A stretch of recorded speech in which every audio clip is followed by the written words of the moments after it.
aqui. Mas tá bom, irmãos. Vamos começar orando, já que a Nami falou sobre oração, vou pedir que ela nos conduza em oração agora, né? E aí já aproveita e já ora sobre isso aí, né? Amém. Já ora sobre esse assunto, tá bom? Eu acho que é um assunto muito importante, sim, tá? Vou realmente colocar diante de Deus e pensar em algo, né? Mas, claro, aí não é um trabalho solitário, né?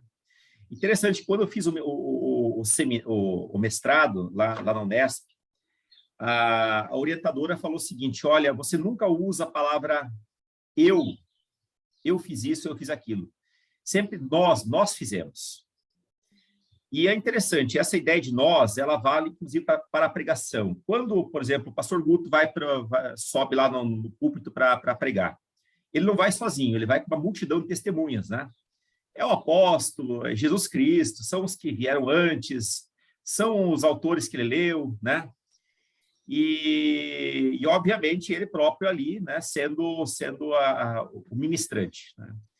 E numa pesquisa, num livro e tal, a mesma coisa, nunca é um trabalho solitário. Quando ele é solitário, é uma coisa que fica, logo esquecido.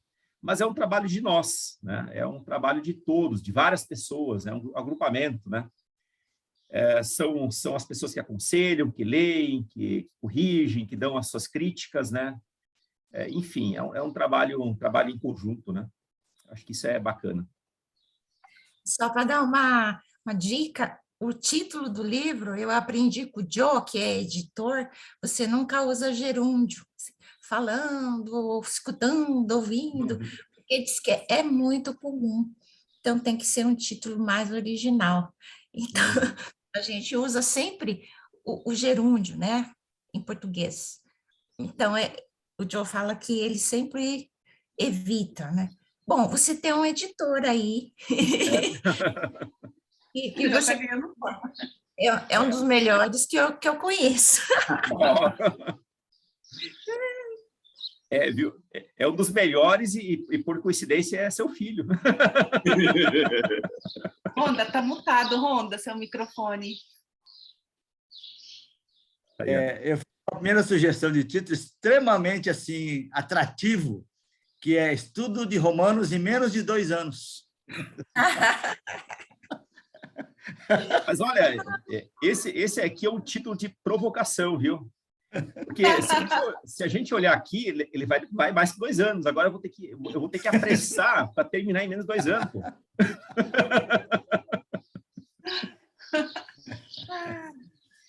Mas a Márcia já deu a dica, viu? O editor, não é?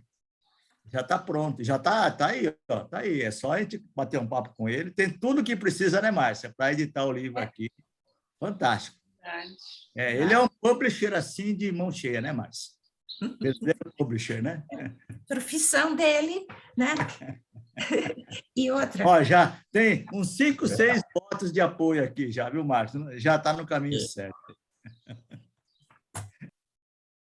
Amém, amém. Podemos orar, então? Vamos orar, então. Ok.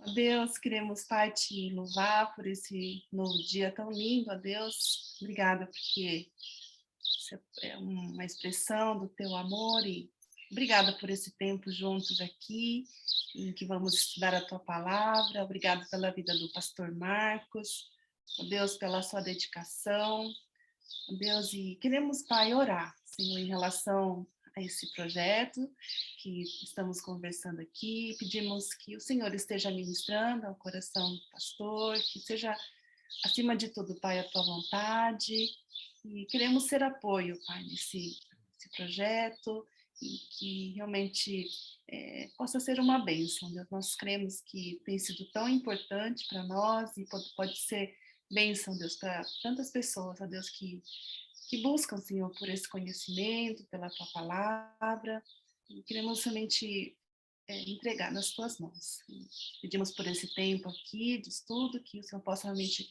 falar aos nossos corações e a tua palavra possa transformar as nossas vidas. Queremos também te agradecer pelo culto de ontem, obrigado pelo teu agir, Obrigada, Senhor, por podermos comemorar como igreja, Pai, o aniversário de Jesus, e que isso realmente possa, a tua palavra, Senhor, possa ecoar no coração de cada um que esteve ali. Em nome de Jesus. Amém, Senhor. Amém. Amém. Amém. Muito, muito legal, irmãos. Deus usa a igreja para testificar, né, muitas coisas na vida, né? Eu acho que isso é bem bacana. O culto ontem foi uma bênção, né? Acho que tudo aconteceu. A Júlia e o Marcelo tiveram pouco tempo para se preparar, mas eles são muito competentes, né? Eles conseguiram organizar um pessoal e conseguiram conduzir tudo de um jeito bem bonito mesmo. E a igreja estava, olha, surpreendentemente cheia. Eu até brinquei depois com o Guto, vamos ter que marcar mais natais esse ano aí. Porque estava realmente muito bom, muito cheia a igreja. Isso também é um motivo de alegria, né? Mas tá bom, hoje vamos dar continuidade a Romanos capítulo 6, versos 12 em diante. Eu já vou ler o verso 11 para contextualizar um pouco aqui. Da mesma forma, considere-se mortos para o pecado, mas vivos para Deus em Cristo Jesus. Portanto, não permitam que o pecado continue dominando os seus corpos mortais, fazendo que vocês obedeçam os seus desejos. Não ofereçam os membros do corpo de vocês ao pecado como instrumentos de injustiça. Antes, ofereçam-se a Deus como quem voltou da morte para a vida e ofereçam os membros do corpo de vocês a Ele como instrumentos da justiça. Pois o pecado não os dominará, porque vocês não estão debaixo da lei, mas debaixo da graça. E então, vamos pecar porque não estamos debaixo da lei, mas debaixo da graça? De maneira nenhuma. Não sabem que, quando vocês se oferecem a alguém para lhe obedecer como escravos, tornam-se escravos daquele a quem obedecem? Escravos do pecado que leva à morte ou da obediência que leva à justiça? Mas graças a Deus, porque embora vocês tenham sido escravos do pecado, passaram a obedecer de coração a forma de ensino que lhes foi transmitida. Vocês foram libertados do pecado e tornaram-se escravos da justiça. Bom, a gente viu na semana passada que o pecado, ele constitui-se num reino. Os demais pecados que são cometidos no dia a dia, né, seja cobiça, qualquer forma de pecado, de omissão, ou aqueles pecados que a gente faz em pensamento, são representações, são frutos desse reino. Quando nós nos convertemos, nós não estamos mais debaixo do reino do pecado. O pecado não nos domina mais. Ainda a gente peca, tá? Ainda a gente tem a possibilidade de pecar, porque o reino do pecado ele ainda existe. E ele continua fazendo a sua propaganda, ele continua colocando as suas armadilhas para nos levar ao pecado. Mas nós temos possibilidades de resistir a isso, de rejeitar o pecado, tá certo? Então, aqui, o verso 11, a gente já estudou na semana passada, é que nós temos que nos considerar mortos para o pecado. E aí o verso 12 diz que a exortação é de não permitir que o pecado continue dominando seus corpos mortais, tá? Então, é a partir desse versículo que a gente vai trabalhar hoje.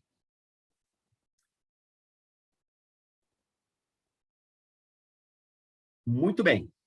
O pecado, ele então se constitui num reino e uma forma de domínio. E a gente pode ver a forma de domínio do pecado pelos vícios. O pecado, ele não gera um hábito saudável na vida da pessoa. O pecado, quanto mais, ele gera um vício, e é um vício que, no fim das contas, ele acaba levando à morte. Então, quem não está em Cristo, ele está sob a jurisdição desse reino. Tá? Vocês já viram filmes, sobretudo filmes americanos, que o xerife ele tenta pegar alguém, mas esse bandido ele vai para um outro estado E aí o policial lá diz, olha, você não tem jurisdição aqui. Então, ele não pode entrar no outro estado ou no outro município, enfim, ou mesmo no outro país, quando a coisa ela se trata de estrangeiros, tudo bem? Com o pecado, do mesmo modo. Fora de Cristo, nós estamos debaixo de um comando, o comando do pecado, o comando de Satanás. Quando nós nos convertemos, nós saímos do comando do pecado e agora nós estamos debaixo do comando de Cristo, estamos debaixo da jurisdição de Cristo. O apóstolo Paulo é claro em exortar a igreja de Roma a não permitir que o pecado continue dominando o corpo mortal deles. Uma outra tradução diz o seguinte, não reine, portanto, o pecado em vosso corpo mortal. As duas traduções que eu coloco aqui nesse texto, elas estão corretas. Pois o que o pecado faz sempre é exercer domínio por meio de um reinado. Então, temos que tomar muito cuidado, mesmo quando forem pecados menores. Mesmo o pecado menor. Nós precisamos tomar cuidado, porque o vício, ele vem a partir de pequenas quantidades, pequenas coisas. E depois a questão ela vai se ampliando. Ninguém se torna um adúltero de um dia para o outro. Ninguém acorda de manhã, depois de uma vida de santidade, e diz, olha, hoje eu vou pecar nessa área. Primeiro, um pequeno pecado, um pequeno pensamento, um pequeno olhar, ele é dado, e isso vai sendo alimentado no coração.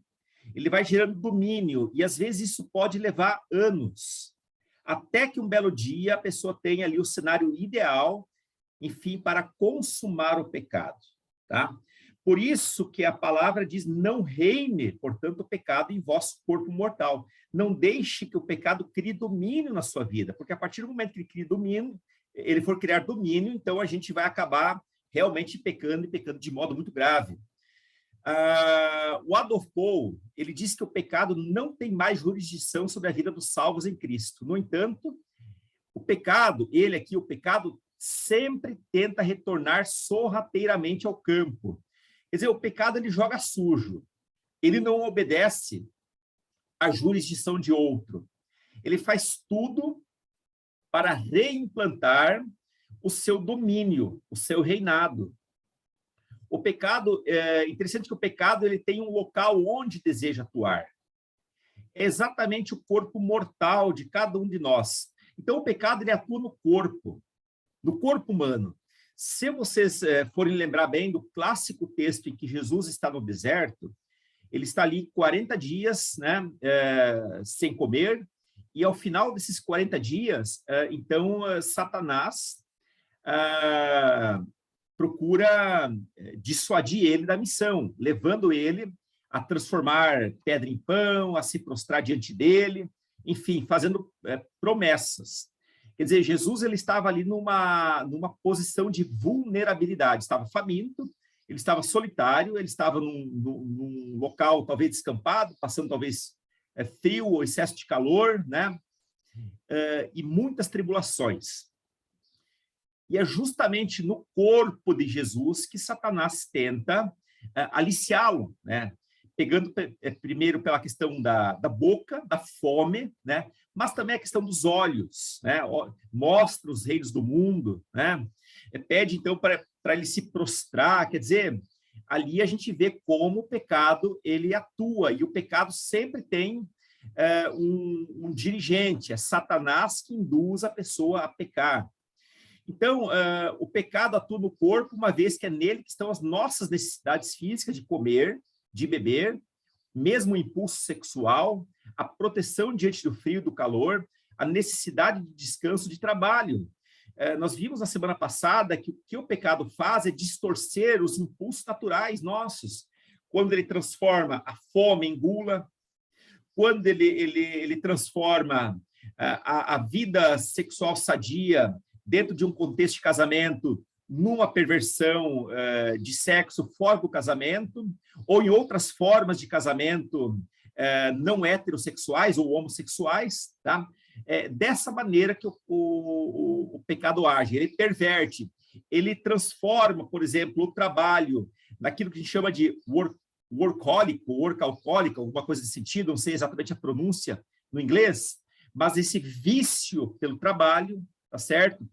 Ele transforma a necessidade do descanso em preguiça. Interessante. Então, todas essas coisas estão vinculadas à nossa atividade espiritual, intelectual, familiar, social e política. Quer dizer, o nosso corpo, ele não é desvinculado de todas essas questões, tá? Nós temos um corpo humano, mas o nosso corpo humano ele está ligado a Deus. Nós temos uma vida intelectual, nós interagimos com nossa família, com as pessoas da igreja, da sociedade. Então, o corpo é todo esse instrumento que nos leva a pecar contra Deus, contra nós mesmos e também contra o próximo. Então, o pecado ele nunca é algo isolado, que está apenas no nosso corpo. Mas, mais uma vez, o corpo é aqui usado como uma ponte para nos levar a situações mais difíceis ainda. E esse corpo mortal, quando pensamos aqui nas atividades em que o corpo está vinculado, que é o aspecto espiritual, intelectual, familiar, social, é isso que o apóstolo Paulo vai chamar de corpo mortal. Então, o corpo mortal, pois como todas as coisas, esse corpo é transitório, ou seja, todos vamos morrer. Só que esse corpo não é pecaminoso por si mesmo. Havia um grupo de pessoas que nasceram no meio cristão, que são os gnósticos. Os gnósticos, eles rejeitavam o corpo por considerarem que o corpo era algo horrível, o canal ali de tudo que há de ruim nesse mundo, ao ponto de eles negarem que Cristo tivesse vindo no corpo de um homem chamado Jesus, porque nunca Deus ocuparia um corpo que é pecaminoso por si só. E o gnosticismo ele acabou se tornando ali uma das seitas mais devastadoras, e ela quase fez com que o cristianismo primitivo naufragasse, tá certo? Então, o corpo em si não é pecaminoso por si, mas nós podemos dar margem para muitos pecados e fazer muitos pecados por meio do corpo, distorcendo aquelas coisas naturais que Deus colocou. Então, o pecado é algo oposto do corpo, mas visa sempre apoderar-se dele, intensificando o seu impulso natural da vida. O que é o intensificar? É levar para os extremos, aquilo que eu falei, transformar o trabalho em vício pelo trabalho, o descanso em preguiça e o sexo nas perversões sexuais. É isso que o pecado faz. A fim de tornar tudo aquilo que é natural em uma obsessão. E quantas pessoas não morrem por conta dessa obsessão? Adolf Paul, ele complementa com a seguinte afirmação: o pecado visa posicionar as carências que em si são normais, necessárias, numa ordem diferente, de maneira que a sua realização não sirva mais ao ser humano, mas o domine como senhor e o escravize. Então, nós temos carências, nós temos muitas necessidades que Deus colocou em nós, até para uma questão da própria procriação, tá certo? Mas quando essas carências elas vão para um extremo, então essas carências elas não servem mais a uma realização humana, mas nós passamos a ser escravos dessas carências, tá certo? E isso realmente é destruidor. Nós temos visto muitas pessoas, ao longo das últimas décadas, naufragarem por coisas que começaram numa carência natural, mas que depois acabaram evoluindo para algo extremamente grave. Então, por essa razão, Paulo é enfático em dizer aos cristãos que eles não devem obedecer aos desejos do pecado. Nós temos aqui a liberdade de dizer não aos impulsos. Lembre-se da frase de Santo Agostinho, que ele disse assim: em Cristo eu posso não pecar, eu tenho condições de não pecar. Fora de Cristo não posso não pecar. A minha condição é de pecador porque eu estou debaixo de um reinado. Ainda que eu não cometa grandes pecados, mas eu estou debaixo de um reinado. Quem está em Cristo, por sua vez, está debaixo do reinado de Cristo, então essa pessoa tem a liberdade de dizer não para o pecado. Então, nós temos a liberdade de dizer não aos impulsos que distorcem o que Deus pôs como natural. A palavra aqui é obedecer, a palavra obedecer, que aparece nesse texto, ela é derivada do grego ouvir. Olha só, o verso 12 aqui, portanto, não permitam que o pecado continue dominando os seus corpos mortais, fazendo com que vocês obedeçam aos seus desejos. Então, a palavra obedecer aqui é derivada do grego ouvir. Significa que quem ouve atentamente permanece debaixo do som, permanece debaixo de uma voz, confiando e seguindo a palavra. Quer dizer, a orientação aqui é o seguinte: não obedeçam, não dão mais ouvidos a essa voz que tenta infligir um poderio sobre vocês. Certo? É isso que Paulo está aqui tentando dizer. Quem obedece aos impulsos produzidos no corpo pelo pecado, confia e segue as palavras desse pecado, ou seja, ela se coloca, mesmo que momentaneamente, debaixo de um outro senhorio. Hernando Dias Lopes diz que onde está Cristo, o pecado tornou-se ilegal. Deus deu-lhe cartão vermelho. E uma vez que o pecado é ilegal, não devemos permitir que ele reine na nossa vida. Mas obviamente que nós temos que fazer nossa parte. E a nossa parte é dizer, não, você não tem mais jurisdição na minha vida. O verso 13 diz o seguinte: não ofereçam os membros do corpo de vocês ao pecado como instrumentos de injustiça. Antes ofereçam-se a Deus como quem voltou da morte para a vida. E ofereçam os membros do corpo de vocês a ele como instrumentos de justiça.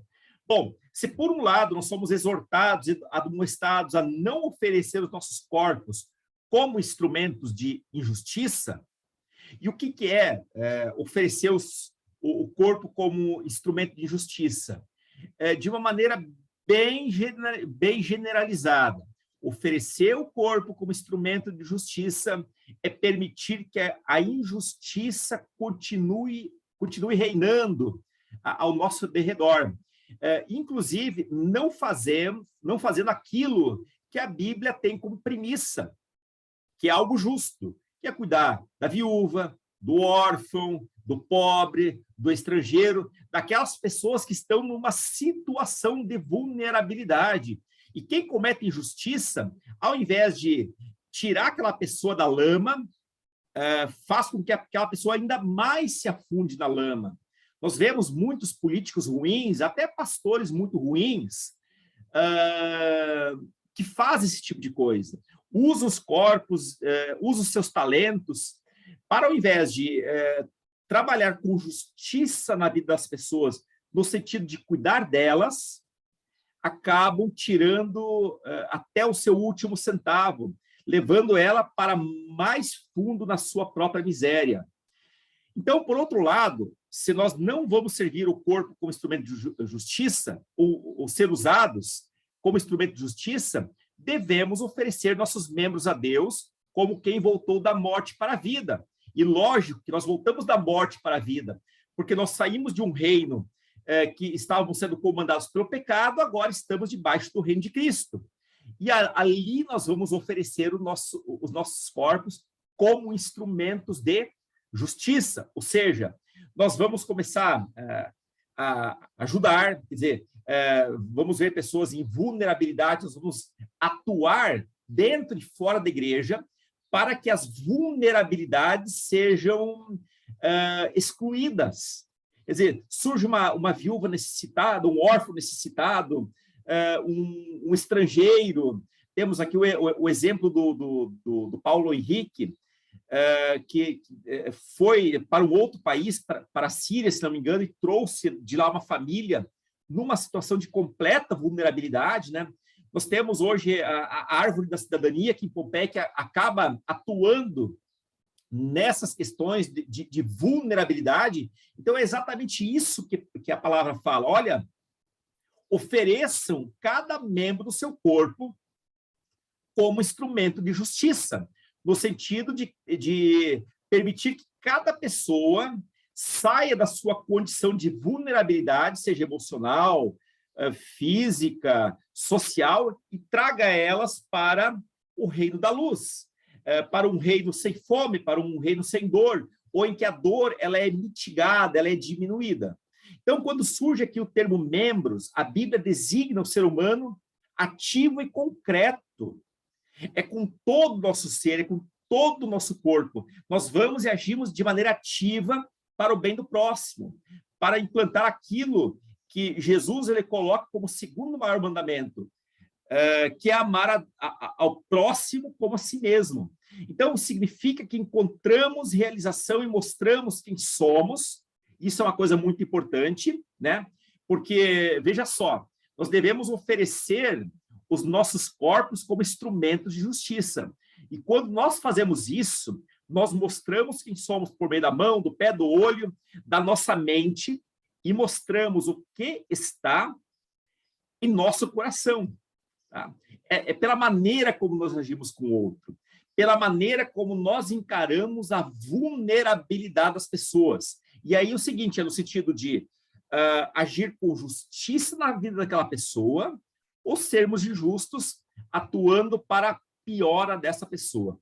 O verso trata de uma ilustração, indica possíveis lados onde nós podemos nos encontrar. Nós não podemos ficar dos dois lados ao mesmo tempo. Ou estamos no reino do pecado, ou nós estamos no reino da luz. Se oferecemos os membros do corpo ao pecado, significa que estamos levando nossas armas ao campo do inimigo que nos convidou para desertarmos. E qual que é as armas que Deus nos deu? Os nossos olhos, o nosso cérebro, a nossa capacidade, o nosso intelecto, os nossos dons, os nossos bens. Quantas vezes nós não depositamos os nossos bens a serviço do inimigo? Por exemplo, quantos cristãos não fazem assinatura de sites pornográficos, não é mesmo? Fazendo com que essa indústria tão perversa acaba tendo mais poder, e ali é o poder do reino da iniquidade. Então, vou repetir essa frase: se oferecermos os membros do corpo ao pecado, significa que estamos levando nossas armas ao campo do inimigo, que nos convidou para desertarmos. Mas, pastor, e quando eu peco? Eu não queria pecar. Eu pequei e tal, e eu estou profundamente doído. Irmão ou irmã, se você pecou, você se arrepende. Se você sente o teu coração doído, a tua alma pesada, é porque o Espírito Santo está agindo na sua vida, e é como se estivesse num cabo de guerra com Satanás. Está tentando te puxar de volta para cá, do lado de cá. Tá certo? Só que você tem que dar sua força e rejeitar a vida de pecado para que Deus seja vitorioso na sua vida. Se não dissermos um enfático não, não haverá sucesso no sim para Deus. Não é que Deus, é lógico que Deus também perde quando um filho, aqui eu estou usando entre parênteses o perder de Deus, né? Mas é lógico, quando um filho vai para outro lado, Deus e o seu reino também perde, tá certo? Mas eu posso claramente dar essa ajuda, no sentido de não ouvir a voz ou não ficar debaixo do som da voz do pecado. Quem disse não ao convite do inimigo deve dizer o enfático sim a Deus. Significa que somos exortados a oferecer os membros do nosso corpo a Deus como instrumento de justiça. Aqui vem uma frase que eu achei bem interessante. Quem crê, coloca-se à disposição para a luta, pois ações, atitudes representam armas. Então, quando a gente mente contra alguém, quando a gente cobiça algo de alguém, quando a gente mente, quando a gente faz qualquer coisa que é pecado, nós estamos colocando todo o nosso corpo a serviço de Satanás. E, pelo menos momentaneamente, ele está ganhando. Mas aí, quando a gente se arrepende, nós permitimos que Deus, na nossa vida, ganhe esse cabo de guerra. Nós, novamente, somos recolhidos para debaixo da sua jurisdição. Então, a luta é em prol da incumbência de, a partir do recebimento da justiça por fé, lutar também pela justiça da vida no cotidiano. E aí nós podemos zelar pela natureza, zelar pelas nossas ruas, não jogando lixo, não colocando fogo no mato, não matando animais, coisas tão simples, né? Sendo cortês com as pessoas, sendo bacana com os outros, tá certo? Levando uma vida séria e compromissada em casa. Tudo isso é colocar os membros do nosso corpo como ferramentas, como armas de justiça na mão de Deus. Hernando Dias Lopes afirma o seguinte: os órgãos do nosso corpo, olhos, ouvidos, mãos e pés, devem estar a serviço de Deus e não ao pecado.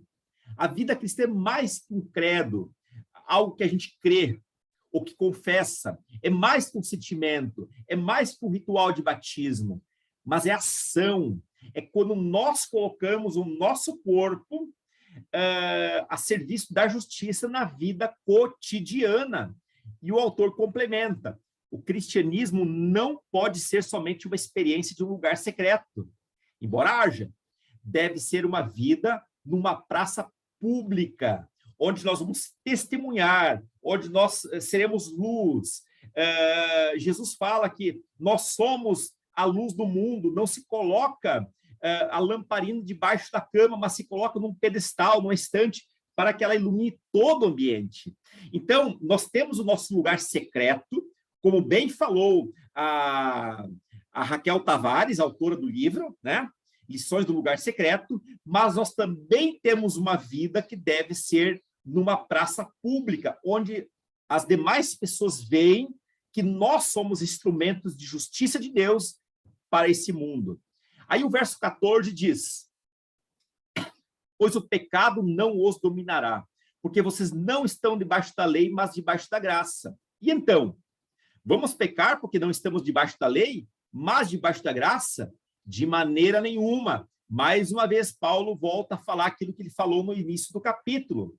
Vamos pecar para que a graça aumente? De maneira nenhuma. Embora o pecado, como um reino, tente nos fazer desertar do exército de Deus, ele não tem domínio sobre os cristãos, pois não estamos debaixo da lei, mas debaixo da graça. Irmãos, por que muitas pessoas elas são derrotadas na vida do pecado? Por uma razão muito simples. É porque elas gostam. Muitas pessoas gostam de viver uma vida de pecado. Elas gostam, elas sentem saudades do prazer que o pecado lhes dava. Relendo algumas entrevistas que eu fiz do Esquadrão da Vida de Bauru em 2013, por ocasião do mestrado que eu realizei, eu perguntei: por que você usa droga? E a resposta de algumas pessoas, por incrível que pareça, foi: porque eu gosto. E eram pessoas que estavam lá na 3ª, 4ª, 5ª internação. Então, infelizmente, muitos pecam, não porque o diabo necessariamente está tentando, é claro que ele tenta exercer domínio, mas muitas vezes é porque Satanás encontra uma brecha, e a brecha é exatamente aquilo que mais afeta o nosso corpo, que são as carências. Então, eu tento matar essa carência por algo que eu gostava e que eu gosto. Tá? Então, eu acabo sendo um derrotado na minha vida cristã. Né? E a isso nós precisamos, de fato, renunciar. Se nós não conseguimos renunciar ao pecado, então realmente fica muito difícil levar uma vida cristã séria. Muito bem. Então, já foi dito que não conseguimos cumprir a lei de modo completo. Aqui Paulo fala que nós não estamos mais debaixo da lei, mas debaixo da graça. A lei não consegue nos salvar. No máximo que ela faz é evidenciar o pecado que há em nós. Mas nós vivemos debaixo da graça. E a graça salvadora de Cristo, o sacrifício que ele fez na cruz, o cumprimento cabal que ele fez na cruz de uma vez por todas, de fato é isso que pode nos salvar. Nós temos um Redentor que cumpriu toda a lei e venceu o pecado. Agora nós não precisamos mais viver debaixo do pecado, tampouco precisamos viver debaixo da lei cerimonial, embora muitos aspectos da lei a gente acaba seguindo porque é uma necessidade. A lei, por exemplo, os 10 mandamentos não foi excluída de jeito nenhum, né? Nós devemos não continuar mentindo, não continuar roubando, sabe? É tudo isso. Quer dizer, quando diz que a lei foi abolida, né? A lei cerimonial, sim, mas a lei moral, ela continua a plenos vapores. E aí, Adolf Paul, ele complementa, ele diz que é somente sobre a ordem da graça que a vida obtém bom êxito.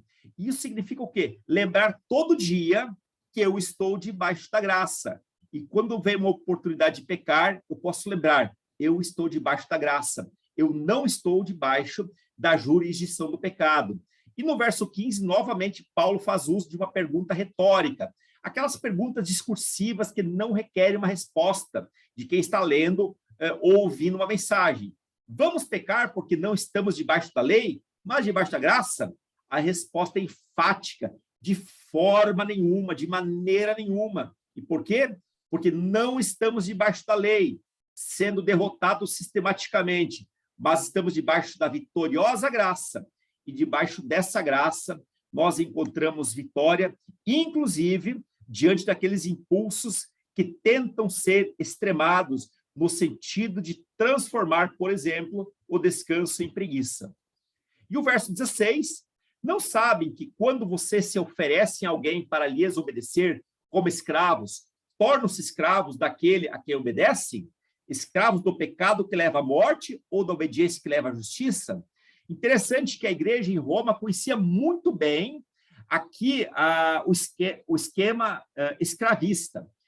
As cidades que mais de 70% da população era formada por escravos, e tinha desde o escravo de baixíssimo escalão, mas também podia ser um médico que estava ali como escravo. Mas enquanto escravo, mesmo numa situação um pouco melhor, ele ainda estava debaixo de um senhorio.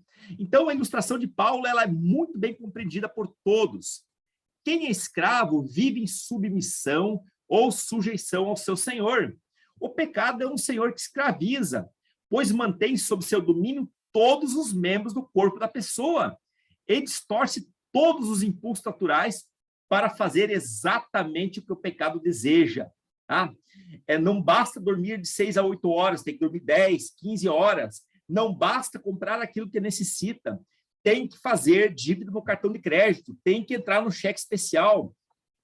Não basta ter um carro legal agora, tem que ter um outro, e mesmo que eu tenha que fazer dívida para isso. Quer dizer, se eu tenho uma TV de 30, agora tenho que ter de 40 polegadas, quer dizer, eu nunca estou satisfeito com nada.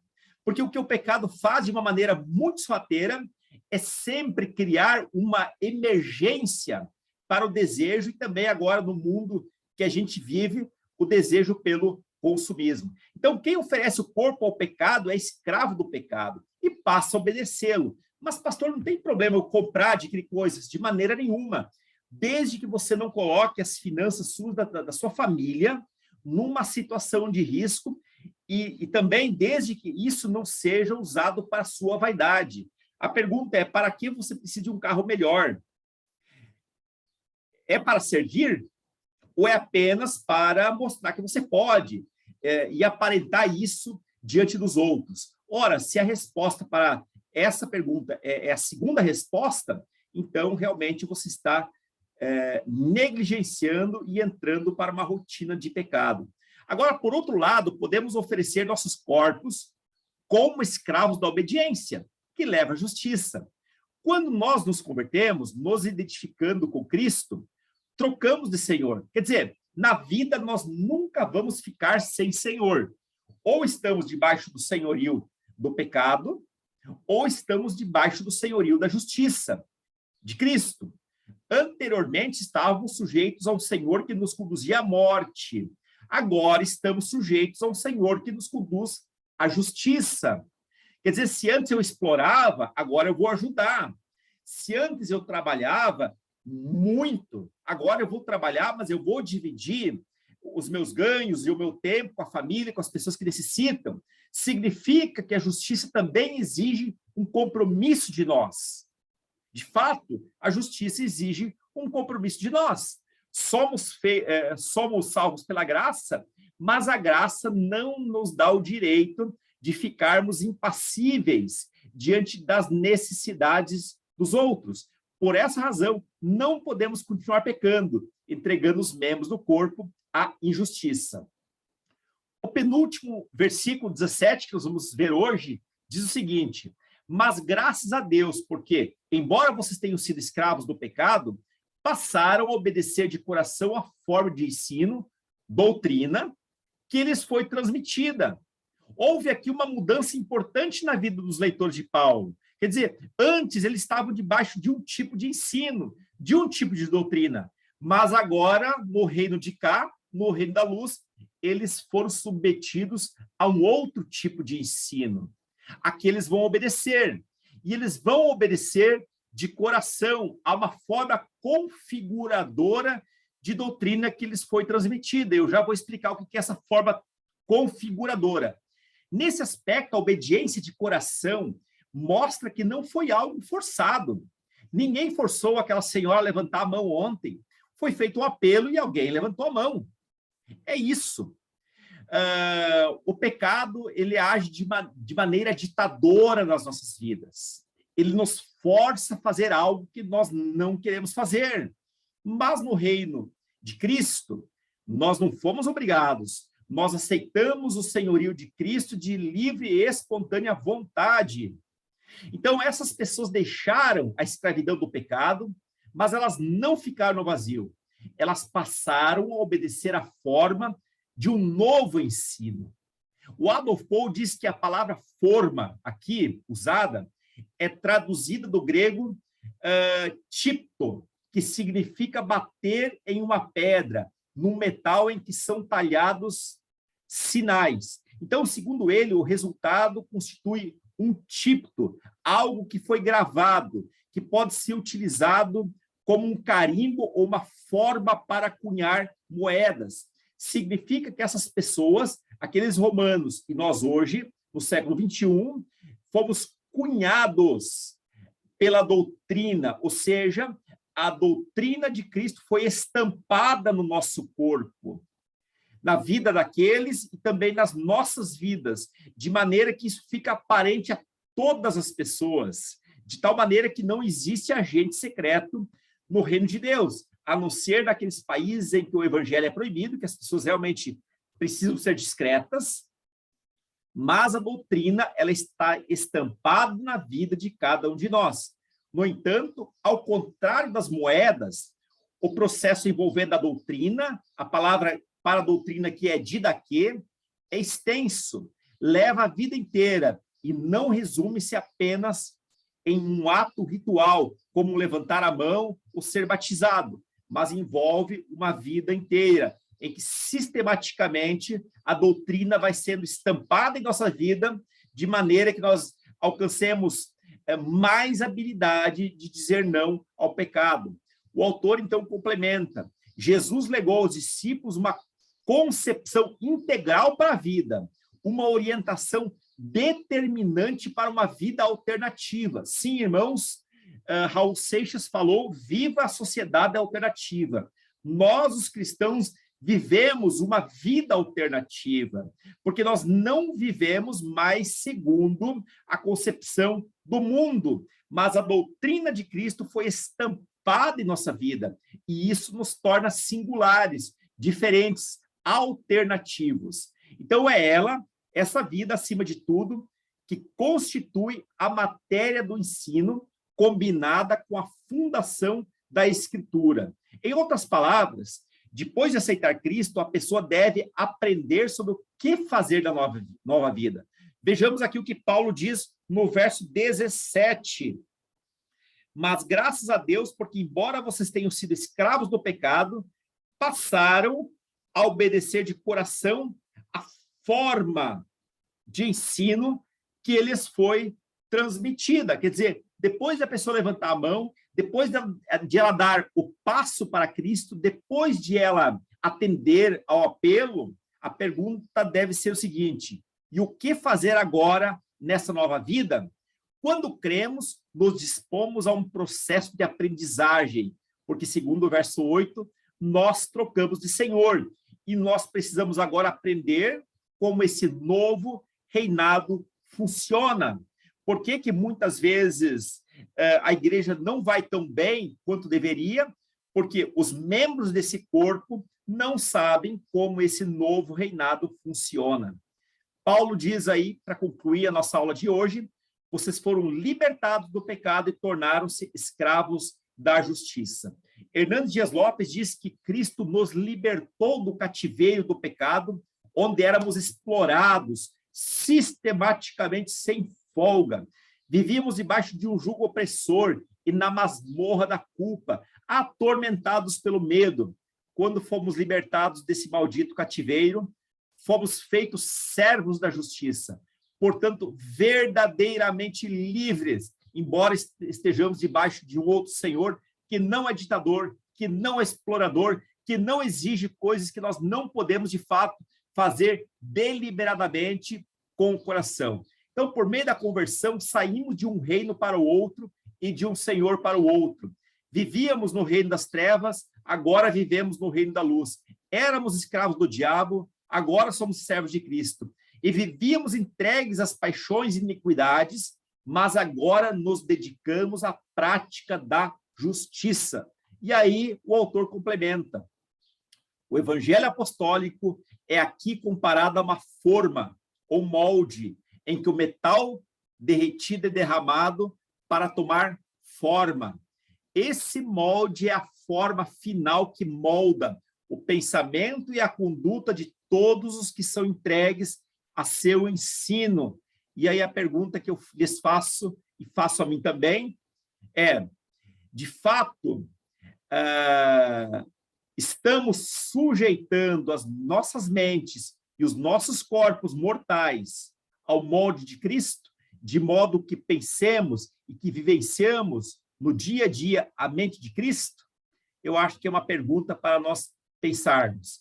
E aí, para finalizar, aqui, depois eu passo para vocês, o crente foi configurado para servir a Cristo, mas o vírus do pecado tenta e, por vezes, consegue invadir o novo sistema de Cristo. Amados, o Espírito Santo é esse antivírus que nos incomoda para abrir mão do pecado, porque ele não marca mais jurisdição na nossa vida, a fim de trazermos novamente para o sistema de Cristo.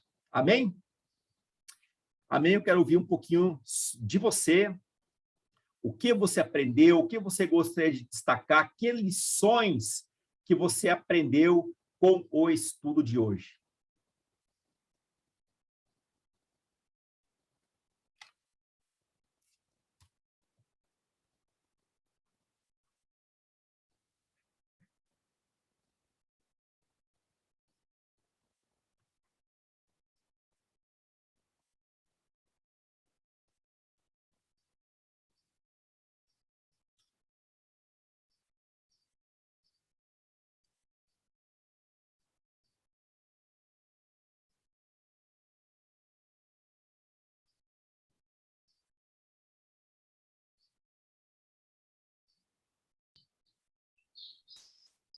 Eu achei muito interessante essa colocação do corpo como instrumento de justiça, né?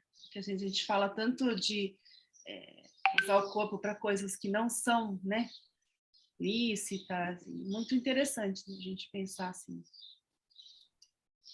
Amém. Interessante, né? Aquele trabalho que você fez com as pessoas enlutadas, o que você fez ali é oferecer o próprio corpo como instrumento de justiça. É isso aí, basicamente.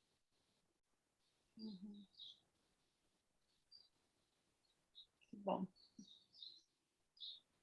Pastor, quando a gente troca de Senhor, no começo é muito fácil, porque você tem em mente todas as coisas da palavra. É igual quando a gente fala, a garotada vai para o acampamento, está radiante, quando volta para casa é tudo diferente e vai moldando ao que era antes. Agora, a minha pergunta, quando a gente, nós adultos, nós temos uma felicidade em ter a Cristo, E uma coisa que ninguém pode segurar, que nem ontem eu fiquei hiper feliz, porque pude encontrar com o casal, a Luana e o Expedito, que é uma coisa assim, é irreal. Eles são pastores lá de Jatobá do Piauí, que nós fomos, né? E em um mês, da Juvep, em um mês, foi aberta uma igreja. Em um mês. Aí eu sempre questionei assim, por que que a gente não consegue nas nossas igrejas? Por que que a gente está empolgado? Quando nós fomos lá, estávamos super empolgados. Foi uma semana de treinamento e todos os dias eu acho que caminhava uns 3 quilômetros para ir, para poder evangelizar, e voltava os 3 quilômetros, debaixo de sol, das 2 da tarde, lá de João Pessoa. De João Pessoa, não, do Piauí. E a gente não mediu esforços, mas nós, que nem, estamos aqui no calor, eu fico embaixo de 3 ventiladores, muitas vezes, eu sinto calor em todos os poros, e a gente vai se acomodando. Então, se nós trocamos de Senhor, não importa. Ou se não, a gente quer assistir um filminho, ai, que gostoso. Eu gosto de assistir filme de Natal, porque sempre dá bem, sempre tudo é muito lindo. Eu não gosto de filme de guerra, nem de matança. Mas eu vejo assim que a gente, que fazer? Essa luta é contra a carne, contra a vontade, contra tudo. A concupiscência dos olhos, a soberba da vida. Então, o nosso dia a dia, eu sempre questiono, porque gosto de ser muito prática. O meu dia a dia, o que eu vou fazer, o que eu posso fazer, que nem hoje eu posso ser vencedora, e amanhã? Que nem eu estou preocupada com os meninos que vão fazer faculdade lá, vão sair. Eles estão bem, ajudaram muito esses 2 anos, praticamente, e indo lá para a faculdade, o que eles vão ser? Como eles vão ser? O que vão deparar? Em outra cidade. E agora mesmo a gente viu a mensagem que o Muga suicidou. Ai, que triste. O que a gente podia ter feito? Suicidou. Quem é Nessa esse? madrugada. Quem que é esse? Eu não conheço. Então, Sargento Muga. Sargento Muga. O que a gente Pompeia? podia ter... agora, hoje. O Gil encontrou com ele na quarta-feira. Senhor. Então, a gente fala assim, o que a gente está fazendo? O que a gente pode fazer? É isso. Sabe, irmãos, existem muitas vontades que tentam definir o nosso dia a dia, né? É a nossa própria vontade, a vontade de Deus, vontade da família, vontade de Satanás, né? Vontade da mídia. Assim, tem muitas vontades. E selecionar o tipo de vontade que nós vamos obedecer é um grande desafio, tá certo? É um grande desafio. E, às vezes, a gente não age conforme deveríamos agir, porque nós acabamos obedecendo um tipo de vontade. Às vezes, está muito bem acomodado. São Paulo, como estado, ele favorece isso, né? Nós vivemos num estado privilegiado, tá certo? Então, tem muita coisa que acaba nos travando. Deveríamos impulsionar, mas acaba nos travando, não é mesmo? Mas aí a questão é a seguinte, é realmente decidir, é orar, é pedir a Deus, é fazer nossa parte, tá? É orar para que Deus faça o mover e um avivamento, e o avivamento ele tem muito mais a ver com arrependimento do que com manifestação de dons. Isso é a história dos avivamentos já mostra isso. Aconteceu o avivamento quando as pessoas se arrependiam dos seus pecados. Tá? E aí várias manifestações podem acontecer, mas não é uma regra, tá certo? Então, o que a gente precisa orar hoje é que Deus realmente traga um sentimento de arrependimento em todos nós. Porque algum lugar eu estou deixando a desejar, sabe? Então, isso precisa ser mudado, viu? Mas obrigado aí, Esther. Eu acho que a sua fala nos ajuda a situar um pouco. Tá? Vivemos, sim, muito acomodados. Nós gostamos de um bom sofá, de um ar-condicionado. Essa que é a verdade, né? E aí, o que o pecado faz, essas coisas não são pecados, né? Mas o que o pecado faz é exacerbar, é levar para os extremos aquelas coisas naturais. Eu quero descansar, eu quero ficar legal. Mas aí, disso para ficar numa preguiça, inclusive espiritual, às vezes é um passo só, não é mesmo?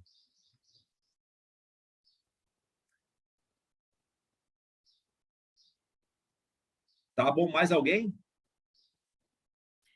Eu estava pensando que ontem eu recebi um vídeo da minha filha com o meu netinho. Estavam fazendo cookie. Nos Estados Unidos, eles abrem a massa, depois tem umas forminhas. Aí eles vão cortando com essa forminha, assa, depois decora, assim, coisas de Natal, né? E essa forma tem vários formatos. Arvrinha, tem anjinho, tem, assim, estrelas. E ele estava cortando, e ele estava, assim, achando o máximo, né? E aí, aqui, no último parágrafo, no versículo, aí, quando na parte de 18, ele fala uma coisa muito... Hernandes Dias Lopes, ele fala que o evangelho é aqui comparado a uma forma, o molde em que o material derretido é derramado para tomar forma, e esse molde é a forma final que molda o pensamento e a conduta de todos que estão entregues a seu ensino. Então, a gente, quando está moldado no pecado, o molde está errado. Então, o que tem que fazer é jogar fora esse molde e achar o molde da palavra, né? Então, eu falei assim, talvez essas pessoas que não mudam de vida, é que eles não estão sendo moldados pela palavra do evangelho. Então, eu fiz essa ligação do meu filhinho, do meu netinho estar aprendendo a dar forma a um biscoitinho. Assim, Deus também nos dá a forma, o formato, e está tudo na palavra. Então, a obediência à palavra vai nos moldando para a forma final. Eu acho que essa forma final vai até a gente morrer, né? Porque a gente sempre vai errando, mas se a gente deixar que Deus nos molde com a forma dele, com o formato dele, eu acho que a gente vai conseguindo. Então, eu só tive essa transposição, porque ontem eu vi meu netinho fazendo a bolachinha. Acho que, pensa bem, Deus deve ter... Cada pessoa é diferente, cada um tem uma forma, é individual. Então, Deus vai, assim, como que fala? Cortando as nossas asinhas, as partes que devem ficar fora. E no final, possivelmente, a gente, se persistirmos, né? Aí, novamente me veio naquela parte em que vai ser a próxima aula, né? Se eu sei o formato que Deus quer para mim, por que que eu não faço, né?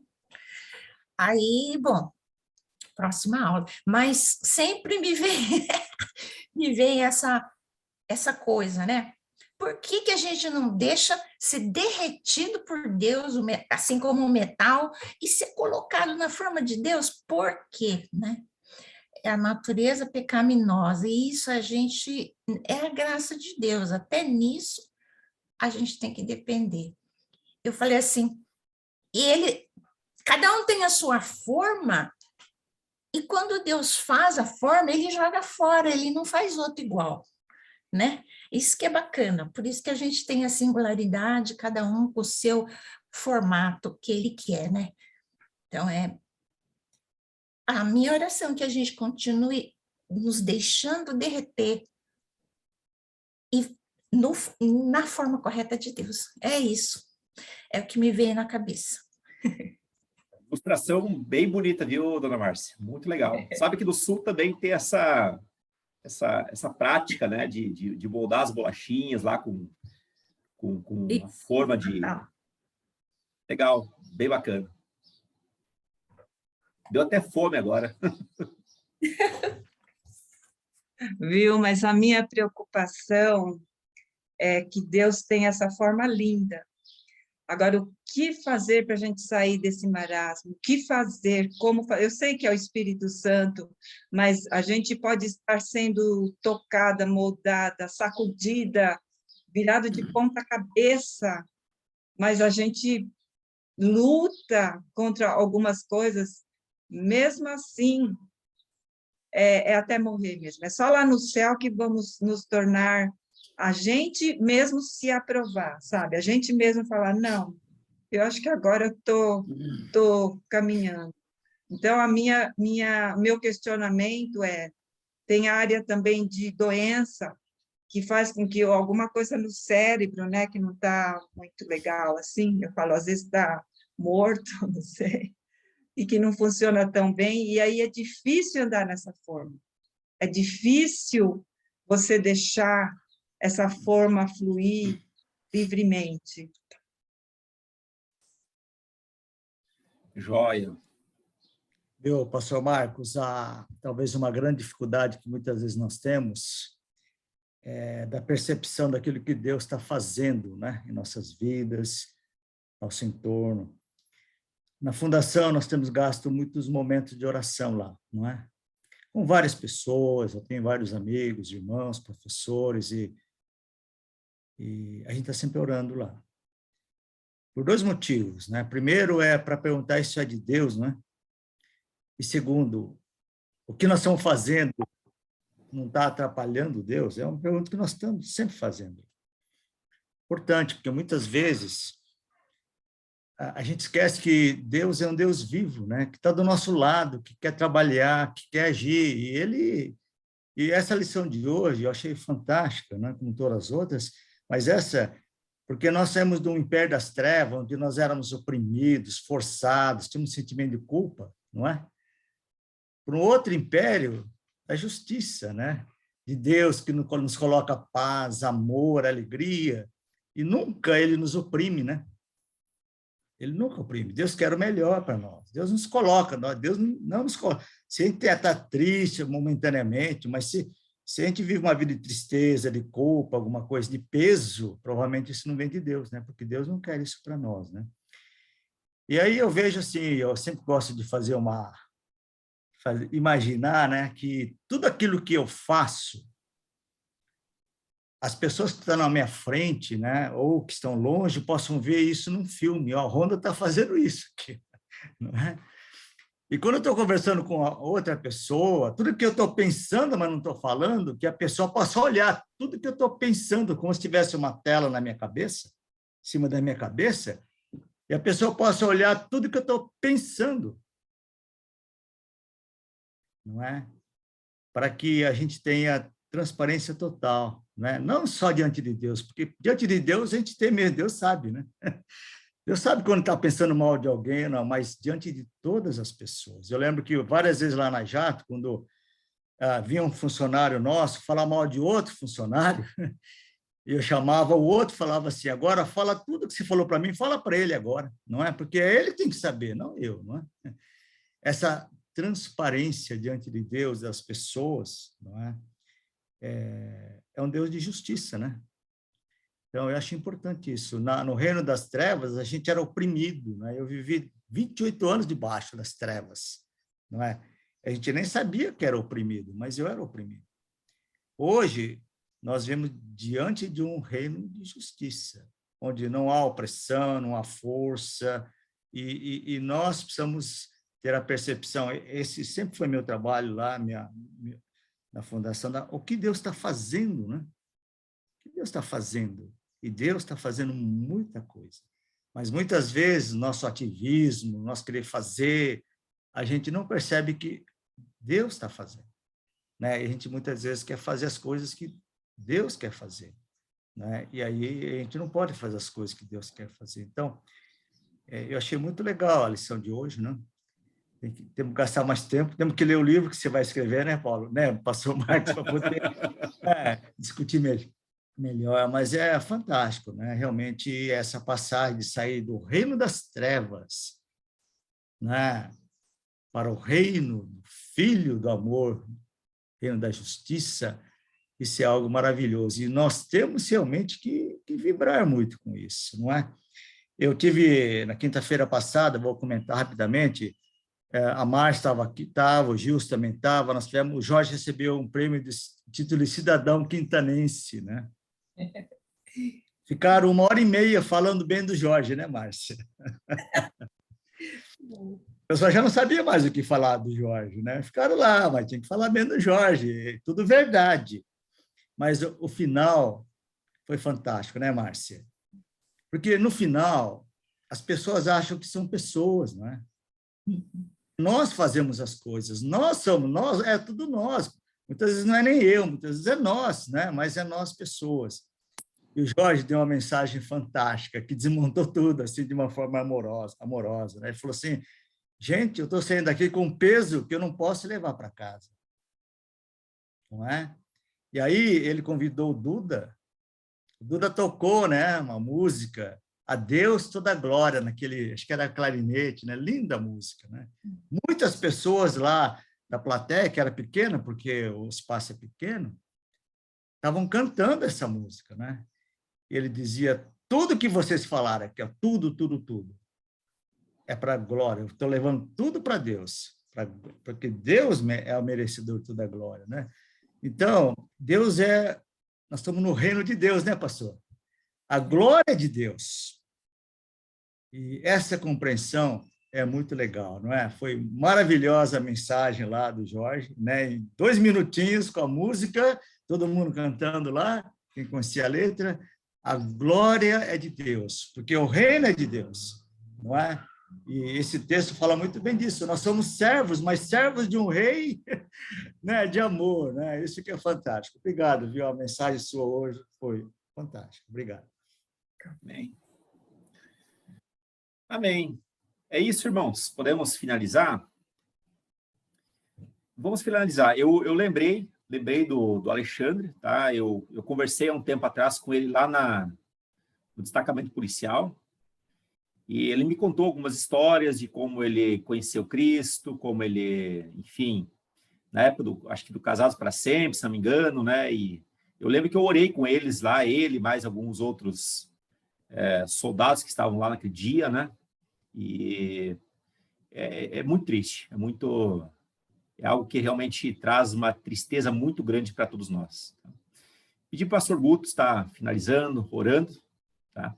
Meia hora aí pela família, né? Os que ficam, né? Sempre muito desesperador para quem fica, né?